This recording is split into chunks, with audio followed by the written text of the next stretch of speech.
Dans Unreal Engine, le monde ne s'arrête jamais. Il respire. Il change. Il vit. Aujourd'hui, je te montre comment créer un système de cycle jour-nuit réaliste, avec une horloge intégrée que tu peux contrôler, synchroniser et personnaliser dans ton propre projet. Que ce soit pour un RPG, un survival, ou même un simulateur immersif. Ce système va donner vie à ton univers. Alors, prêt à faire tourner le temps? C'est parti! Pour commencer, on va sur Windows, Environnement Light Mixer, et on ajoute les 5 options. On copie un directional light. Le premier, ça sera le soleil, et le deuxième la lune. Et on les renomme.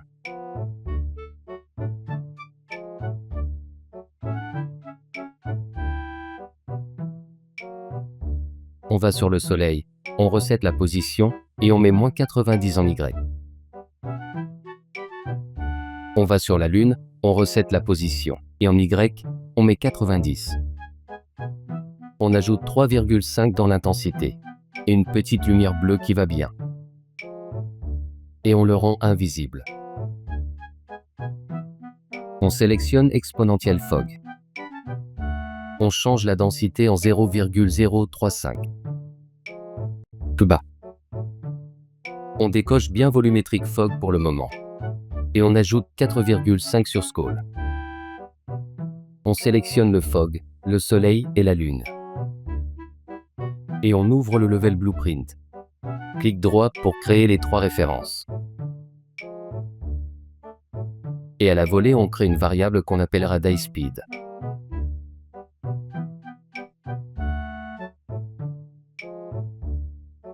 On compile et on ajoute 10 dans la variable. En sortie de l'Eventic, on fait la multiply. On branche la variable DyeSpeed. Et en sortie du multiply, on cherche MakeRotator.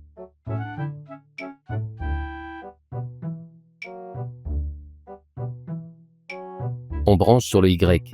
On split. On sélectionne le soleil et la lune. Et on fait sortir Adaptor Local Rotation. On branche nos 2 variables. On split et on branche sur le Y. Et on branche l'adaptor sur l'Eventic. On copie nos 2 variables. On les déplace un peu plus loin, on sélectionne le soleil. Et on fait un Get World Rotation. On split. On fait un supérieur ou égal. Et un branche.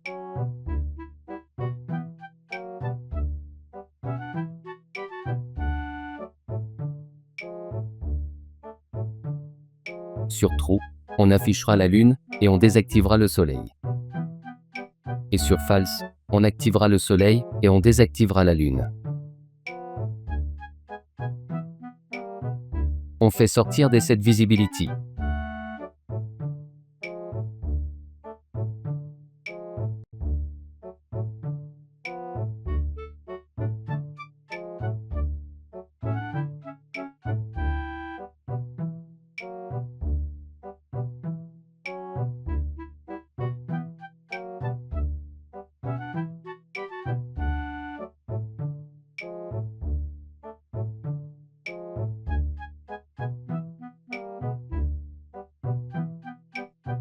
Sur True, on active la lune et on désactive le soleil. Et sur False, on active le soleil et on désactive la lune.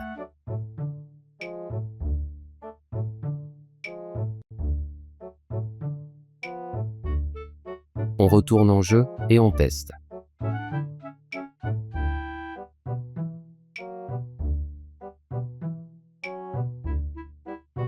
Tout est OK. Le soleil se couche et la lune apparaît.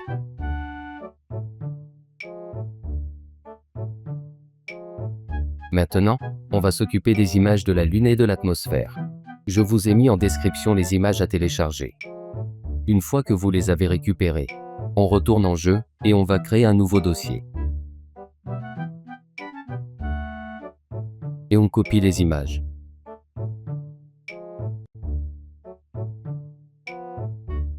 Maintenant, on va sur Engine, Compte. Engine Sky. Et on copie le static mesh.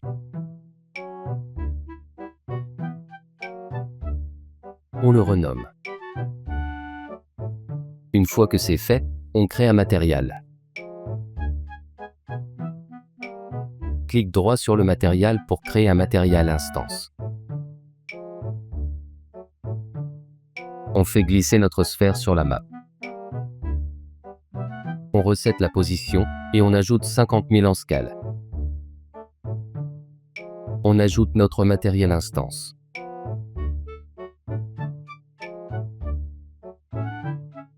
Maintenant, on peut ouvrir le matériel pour le configurer. On change les options du shading. On fait glisser nos deux images. Pour la Lune, on clique droit dessus. On va convertir en texture, puis on reclique dessus pour convertir en paramètres. Ensuite, on va créer 3 paramètres.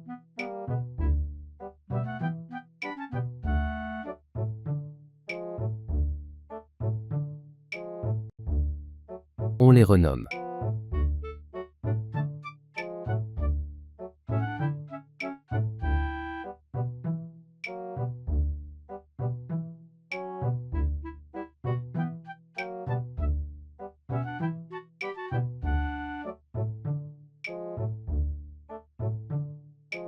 On ajoute un en-valeur.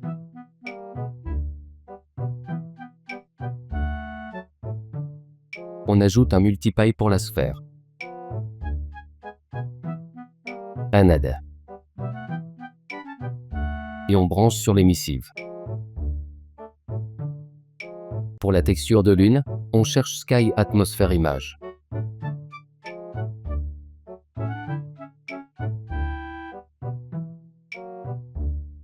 On cherche aussi Sky Atmosphere Light Direction. Et on branche le tout. On ajoute 2 multiply.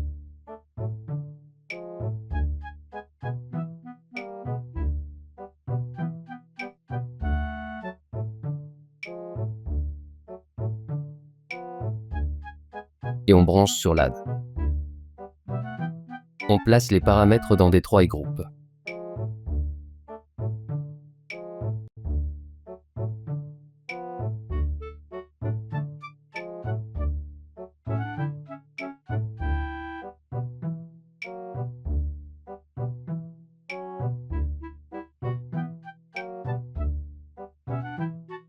Et on peut retourner en jeu.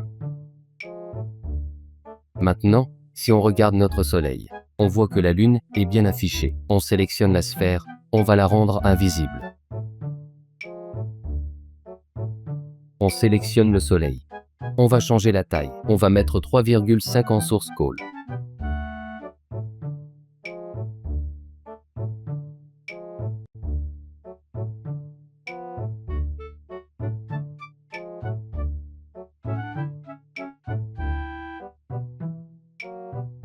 C'est fonctionnel. Maintenant, ce qu'on va chercher à faire, c'est de jouer avec l'intensité des étoiles et du brouillard quand la Lune arrive et quand elle se finit.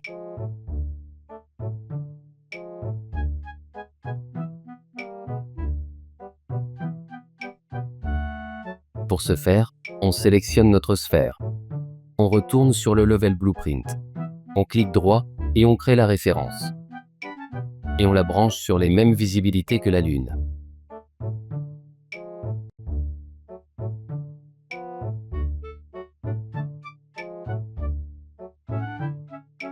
Maintenant, on peut retourner sur la map. On sélectionne la Lune. Et on vient cocher Light Shaft Occlusion et Light Shaft Bloom. Et l'occlusion Depth Range, on ajoute 0. On ouvre le matériel instance. On cherche la Lune.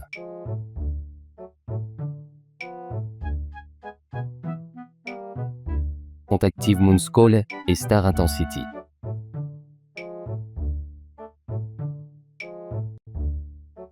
Pour la taille de la Lune, on met 0,25. Et pour l'intensité des étoiles, on met 1,5. On sauvegarde et on retourne sur le Level Blueprint. On crée un Custom Event.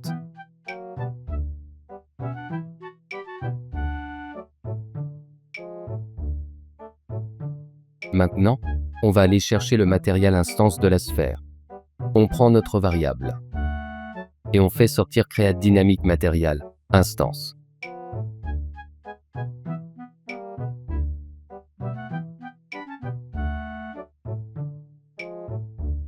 On vient chercher une GMaterial.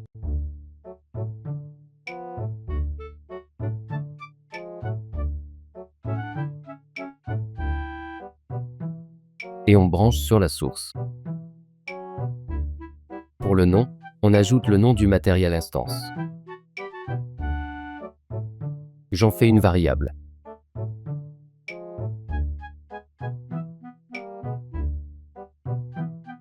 Un branche pour plus tard.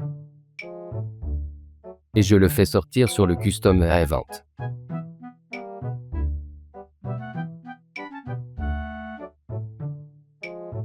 Je crée une timeline.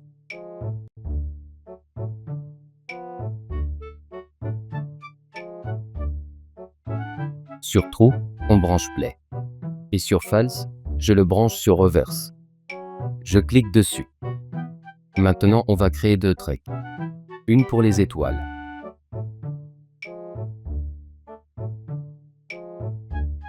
Et une autre pour le brouillard.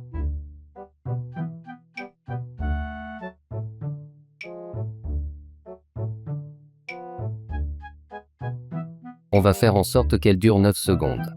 On va ajouter une clé.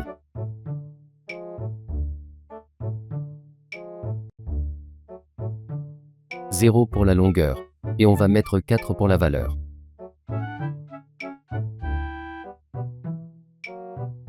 On rajoute une clé. 9 secondes et on met 0. On ajoute des interpolations qui vont bien.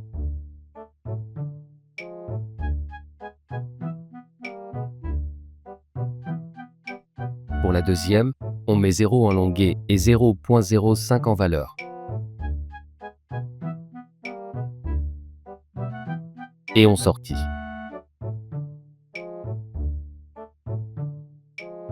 On met 9 secondes et on met 2.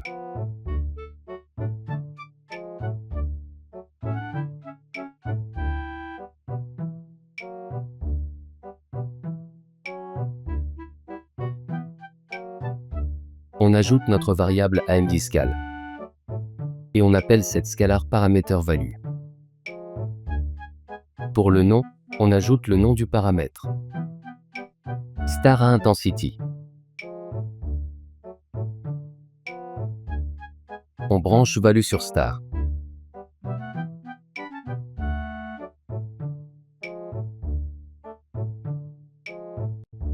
Ensuite, on vient chercher l'exponentielle fog. Et on appelle cette fog ectefalou.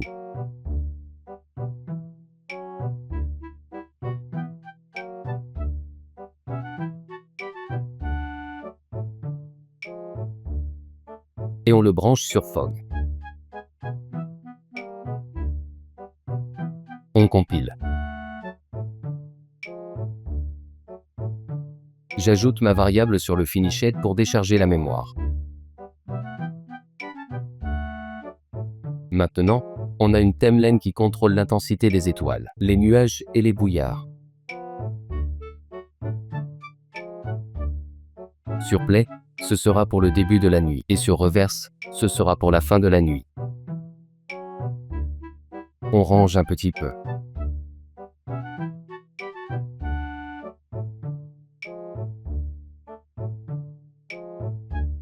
Maintenant, on va créer une fonction d'horloge. Et on va se servir pour pouvoir activer nos effets. On crée une fonction. On l'appelle clock. On crée une variable qu'on appelle clockTick.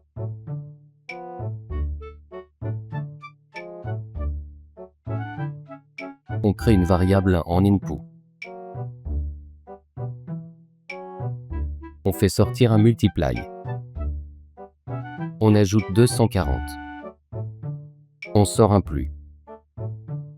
Et on branche sur notre variable. Et en sortie, on ajoute notre variable pour accumuler les ticks. On transforme la sortie en integer. Et on appelle le MakeTime-Spin. On branche sur seconde. Et on met 12 heures. Puisque sur la map, notre soleil est réglé sur 12 heures. On fait une variable.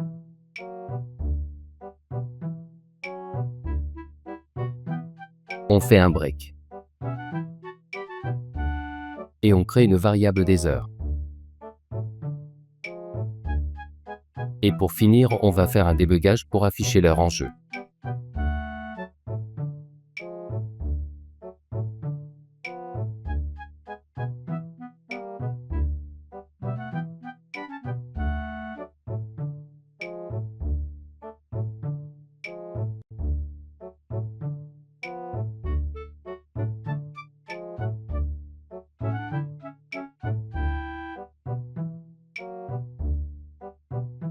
Maintenant, on retourne sur l'event graph. On décale un peu. Et on branche notre fonction clock. On branche sur i en valeur. On compile. Et on teste. Vous voyez, on a bien notre horloge qui est en train de défiler. Normalement, à 18 heures, on va passer en nuit. Et à 6 heures, le soleil reviendra.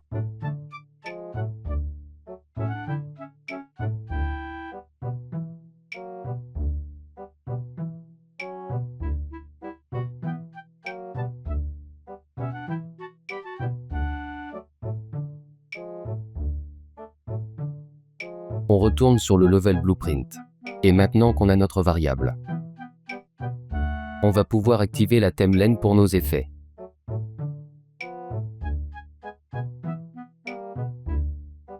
On décale.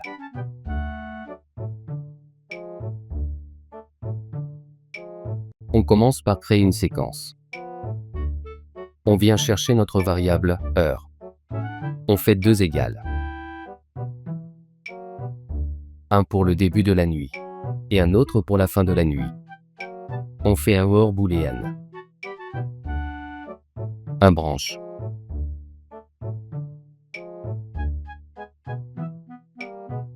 Et on vient chercher notre custom event qui active nos effets.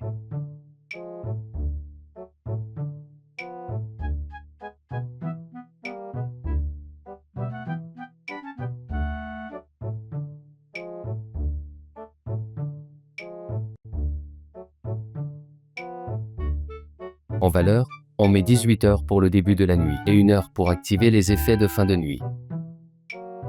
On coche la fonction pour passer la timeline sur play et on décoche pour le reverse.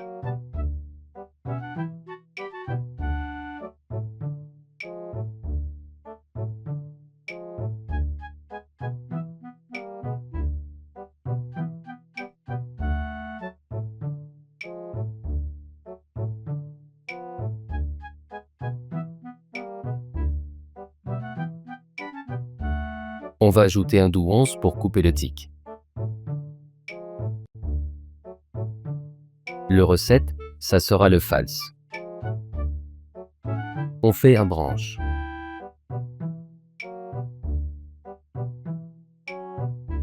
Et on branche sur 1 heure de matin.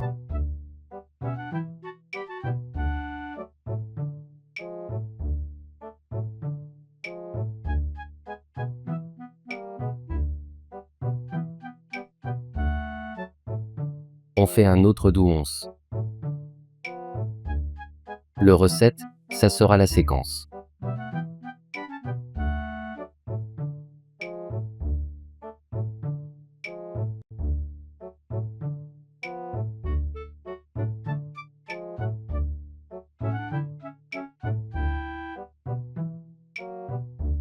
On relance.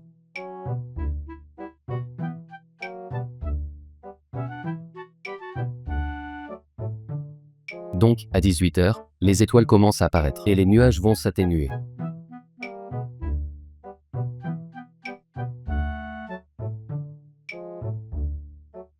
Et à 1 heure, les étoiles vont commencer à s'atténuer et les nuages vont réapparaître.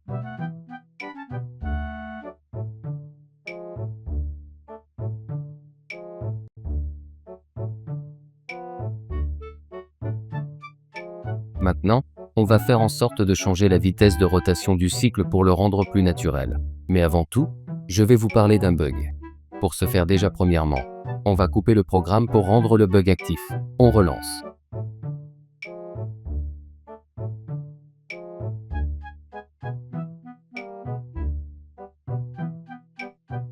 Le bug bloque la rotation du Soleil quand la vitesse est très faible à 90 degrés.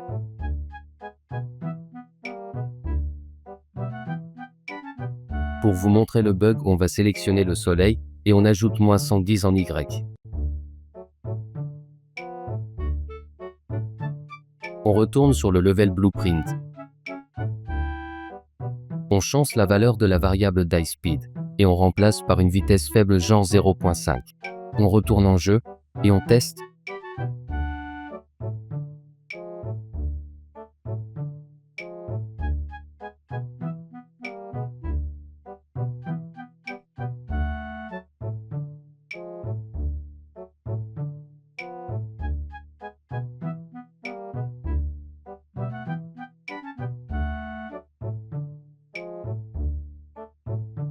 Vous voyez, le Soleil s'est bloqué à moins 90 degrés. Pour ce faire, j'ai trouvé une solution. Premièrement, on place notre Soleil à moins 90 degrés. On retourne sur le level blueprint. On vient au début du code.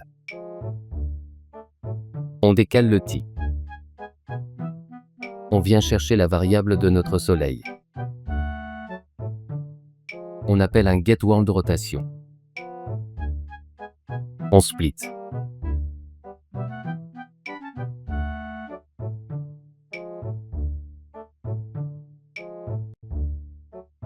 On fait un supérieur ou égal et un inférieur ou égal.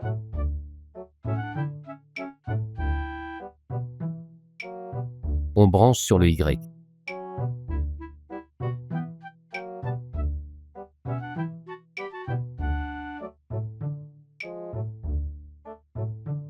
Moins 89 sur inférieur ou égal.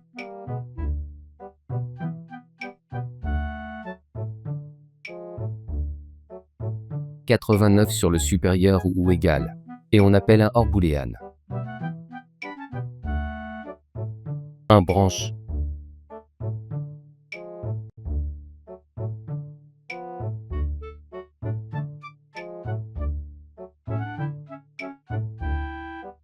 Sur false, on branche sur la vitesse normale.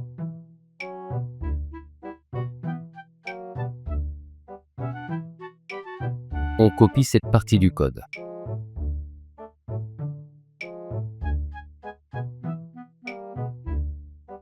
On colle et on enlève la variable de vitesse de rotation. On branche sur True. On ajoute la fonction clock, on branche sur Y.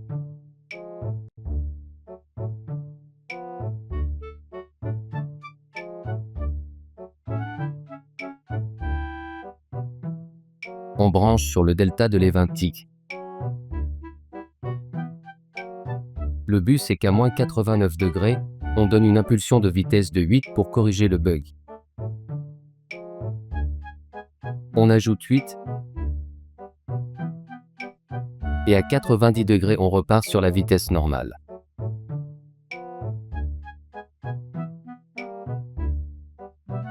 On compile et on revient en jeu.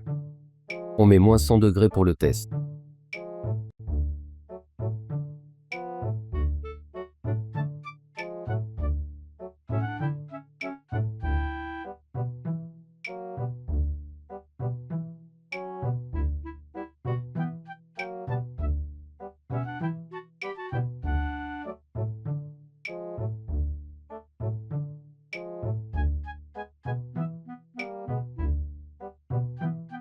C'est OK. Le bug est maintenant corrigé. Maintenant, pensez bien remettre à moins 90 degrés pour le Soleil. Et dans le level blueprint, on ajoute 90 sur le supérieur ou égal. Maintenant, on va afficher l'heure sur une interface d'utilisateur. On retourne sur notre dossier. Clic droit, créer un widget blueprint. On le renomme WBP Clock.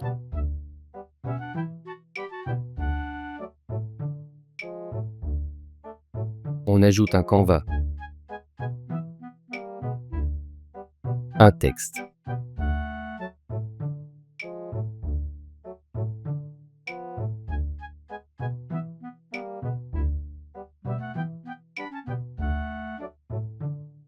et on crée une fonction.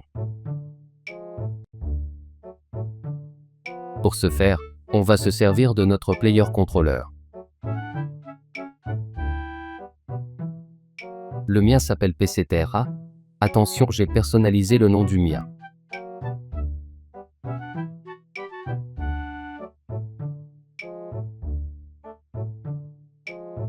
Je cherche et j'ouvre mon player controller. Et à l'intérieur, je crée une variable en M.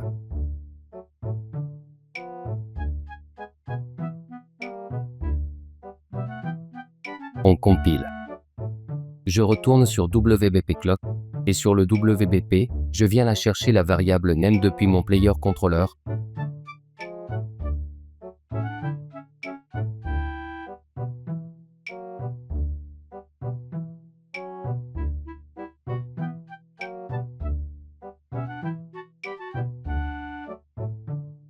Je retourne sur le level Blueprint. J'ouvre ma fonction Clock.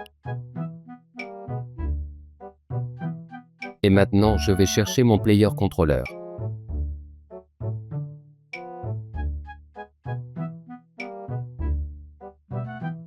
Je fais un set de ma variable Clock.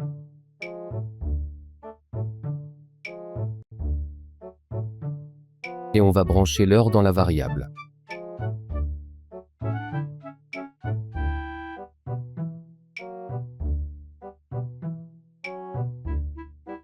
On retourne sur l'Event Graph. Begin Play.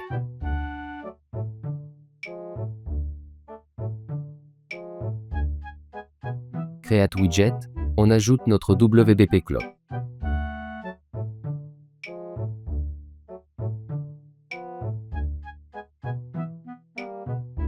Add to Viewport. On compile et on teste.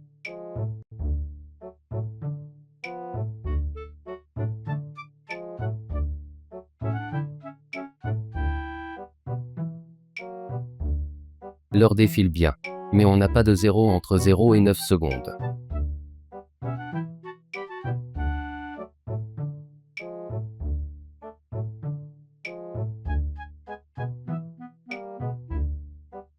Pour ce faire, on retourne sur le level Blueprint. On retourne sur la fonction Clock. On décale un petit peu.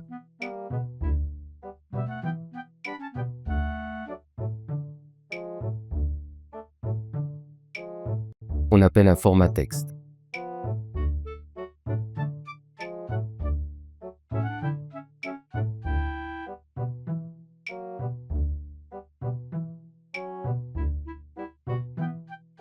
Et on va ajouter 0.2.D2.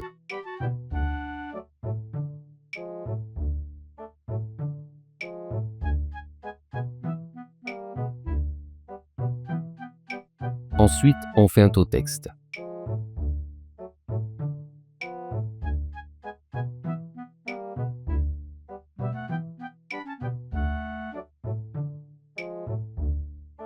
On déroule et on met 2 minimum. On branche. On va créer une macro. On fait sortir le résultat.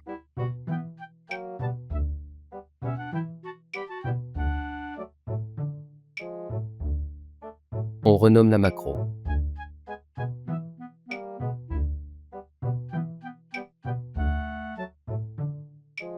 On en copie 3. On les branche. Et on les remplace sur la pende.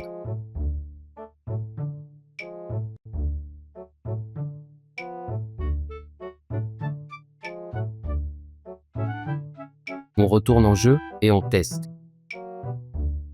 Et voilà, on a bien nos zéros.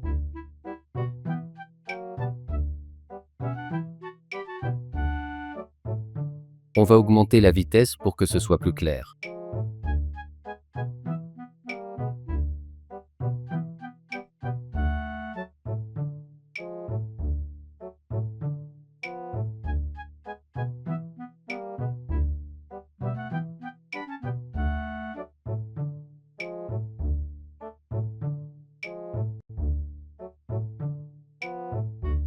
Pour finir, on retourne sur le level blueprint. On revient sur l'event graph.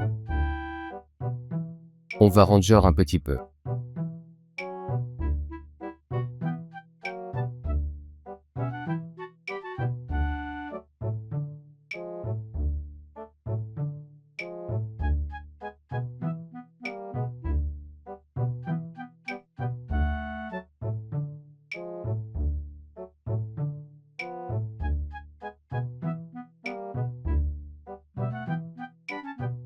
Et ici, on va créer une variable.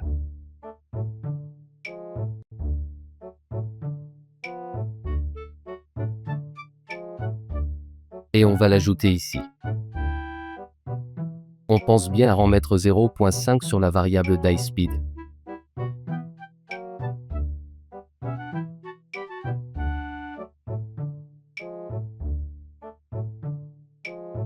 On retourne sur notre fonction clock. On supprime le string.